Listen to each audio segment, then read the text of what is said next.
Contrary to what you may have heard in the past, the deadlift is one of the best exercises that you can add into your routine to help solve lower back pain as you get older. But with that being said, it's important that as you're learning this movement, you learn to avoid some of the common mistakes that can aggravate your lower back pain, which can have the opposite effect of what we want. So in today's video, I'll show you one of the more common mistakes that people make when they're learning how to perform the deadlift. Let's go ahead and get started.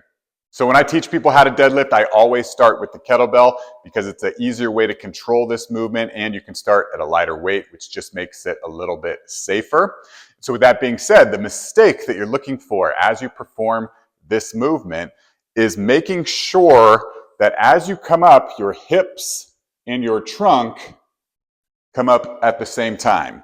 And so what happens for a lot of people when they're learning this movement is they get down in the good position, their hips are down, their chest is up, but then when they go to lift the weight, they press through their feet and lift their hips and then pull from the ground.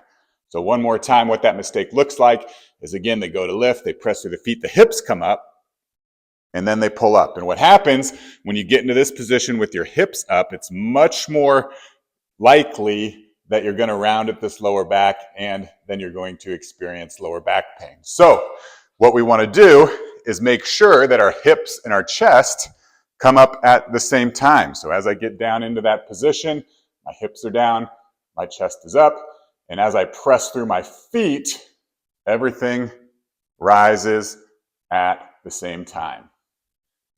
And so that's it. That's a common way that people experience low back pain when they perform the deadlift. So if that's something you're experiencing, make sure that you're not raising your hips first and then raising your trunk.